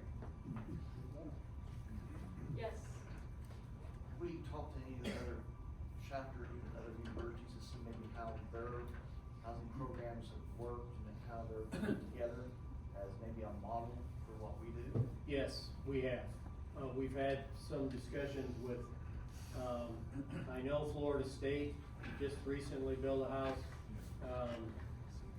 Tom and I had, just recently have had a Zoom call with Rex Martin at AGR. We've talked through some of the issues other houses have had on other campuses. You know, they've kind of given us some insights on some of those. So we're trying to get as much information as we can from as many different sources. Again, so we try not to make some of the mistakes other people have made. There's no guarantee that I mean, I'm sure we're gonna make some mistakes, but we certainly wanna try and we wanna minimize that as much as possible. And I know we've talked to NC State, SEMO, UNC. I get emails, I don't know why or how, from Iowa State, and I know they're going through a renovation fundraising, but there's only like 10% of the donation is tax deductible because they're not doing it through their foundation because of the way they're set up for some reason. So there's very little tax deductibility. That's what the University of Florida, I believe, did. They hired a company, Pennington, and they did a fundraising, and they also used AGR National, their 501c3 housing fund. And they put some of the money tax deductible into the housing fund through AGR National. Then Pennington raised the other part of the money to build brick and mortar. And then they had some legal person that knew all the IRS tax laws that was able to take the AGR money and put it into certain spots of the house, the library, anything that had to do with education, I believe. And then the rest of the money that was not raised through the tax deduction, that was brick and mortar. And then they built I think it was $7-8 million house, something like that. And they were moved from off campus to on campus. And that's why they did that so they could have a longer lease, and not have the 5-year lease, which was the problem. You're doing it through some type of a foundation, or putting all money into a 501c3. Yes. On all the scenarios you talked about, whether the organization owns the house or we lease it from the school, on any of them, or on all those, are freshmen gonna be allowed to live in the house? Does that change if We discussed that. we own and manage it, or is the university not gonna allow freshmen to, live in that on campus versus if I thought we lease? so. That still has to be decided, but I think that what I remember of our discussion was we knew that would need to be discussed, and I think it was the chancellor who was actually said that the Greek Village, SIU Village, Saluki Village they may have different housing rules, because we know you guys don't wanna have a house over in the towers. I mean, that's not gonna work. And so there's gonna have to be rules for the Greek Village, and freshmen living there will be one of those things that will have to be looked at. Because we realize it's important to be able to have freshmen in the house. Yes. Yes, sir. So everybody in here likes to have fun, and SIU is a dry campus. How would that get people? And that's where one of those things we talked about, we have to look at Greek housing rules. I think even now, you have to go through a process to have alcohol at your events. So it would be, I envision it being sort of, you can probably speak to this better than I can, I envision it probably being that same kind of process where you're gonna be allowed to have fun. Yeah, there will be rules associated with Greek housing, that will have to look into, and just like if there are rules with under housing, this would be a little different because it would be Greek housing, but you can't just live there, which I know you guys know that. But yeah, there will be rules that we'll have to look into. And I think there's probably rules for AGR in general to mitigate the risk of correct even now. I could take one minus a year. There's no alcohol allowed in the house. There's no alcohol allowed on campus. It'll have. Yes. Just a quick question, I was just late with this thing. So, the objective is to tear down the old house. Correct. Same location. Same location. Okay, my question is, in the past, we looked at the old building. Are we gonna have like a whole discussion on this when she leaves? Yeah, we cut that thing. Not in charge. What's that? I We said, use not the in same charge. building, so it's asbestos. I don't think, I keep That's why we telling have you. to do They that. tear it down. The thing that's really, you can't, I live in our house. So we're going to use a wet method that's approved by They EPA. control the land So and we that had, the they cost could you just pay keep to the demolition costs are tremendously Hey, less. guys. We used it on the greenhouse. And it saves everyone a whole lot of money. Yeah, yeah. And the problem with the current house, I think we've been discussed, is it a possibility to save the house and just, gut it and start over? We have a couple issues with that. One is that basement is flooded. I don't even think it's salvageable. Second thing you have is that it's not AGA compliant. There's no elevator in that house and it's 2-story. So that's why the plans you're looking at and considering for the future, and I think we found that from SEMO, we found that from several campuses we looked at, one-level structures. And you get away from that expensive elevator, maintaining an elevator. I have a fear of getting an elevator in this building, so. Just saying. I didn't even know they had one. We have one, and I don't use it very often unless I have to, because I'm always scared, is that door gonna open? But yeah, so that's why, but it would be, and I wasn't a part, of this fraternity, just from my years of being around you all, it would kill me to see another Greek organization build on your land. Right. So, yes. So I'm gonna leave the building question to everybody else, but the one comment I wanted to make was that, when someone asked who lived in 116, and there was quite a few of us in here, but then there's quite a few of us in here who unfortunately, after 2008, have never had that experience. And they've maintained this fraternity to be one of the spotlights on campus.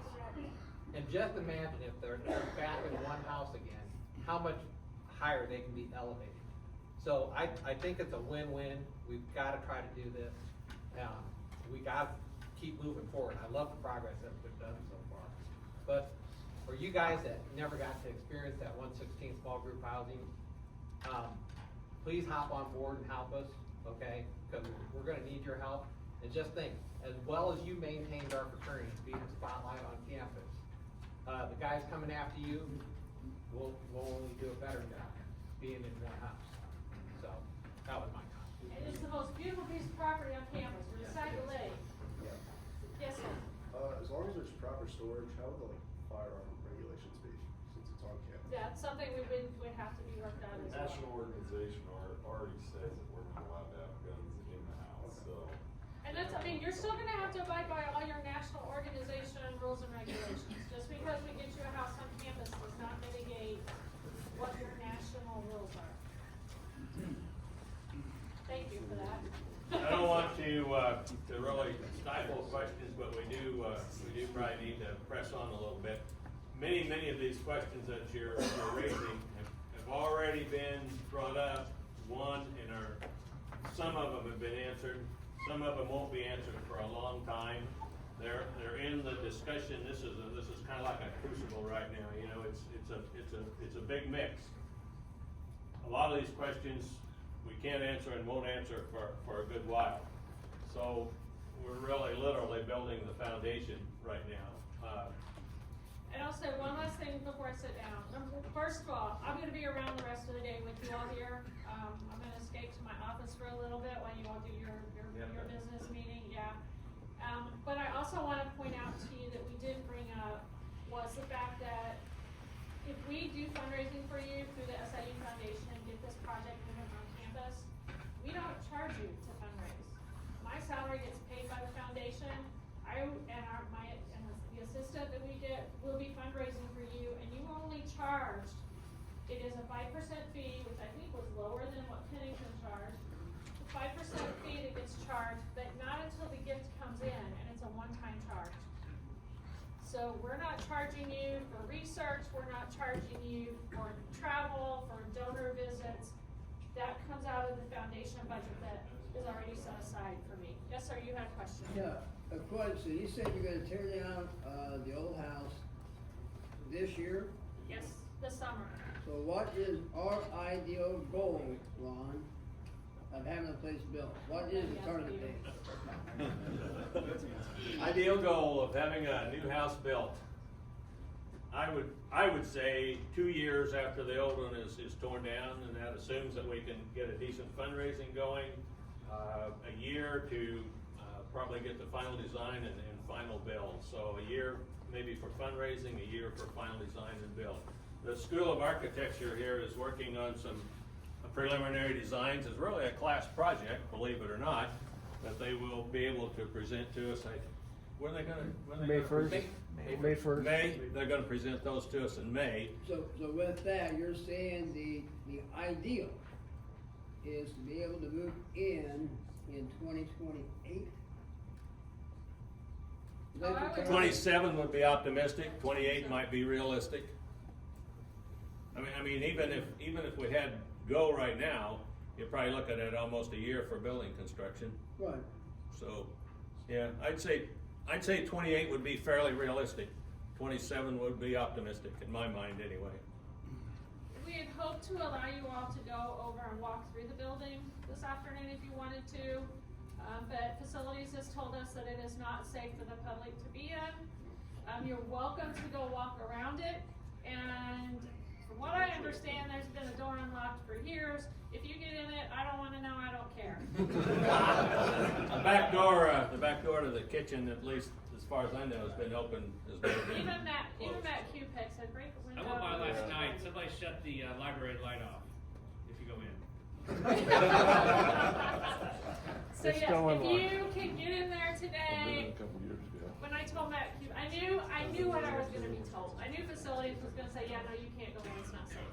But I know many of you have been in and out of there over many years now, and I don't care what you do in there, so just, I've heard the kitchen is still set up like it was left, I don't know. And ours is the only building that's not boarded up. And yes, yours is the only one that's unoccupied. Right. Now, Collier is where the foundation offices are located. My office is here in the building. I told him I wasn't moving. That was, I think, I went to Dr. Breivik and I said, if I apply and do this job, do I have to move out of my office? Because if I do, I'm not even gonna apply. And he told me I could keep my office, so I'm still here. But they had a major water leak this week in Collier, where the foundation is. I mean, they've had to tear the carpet out. It's a mess over there right now. So it should not be occupied, but your building is the only unoccupied building over there that is not boarded up. Okay, let's rough estimate of that? You have a rough estimate No, of so that building right we now? are working with an architect through the foundation to get a conceptual drawing. We'll go over this in our architect meeting. Yeah, so I'll let them handle that We'll part. go over this. I want to take about a 5 or 10 minute break here. I think somebody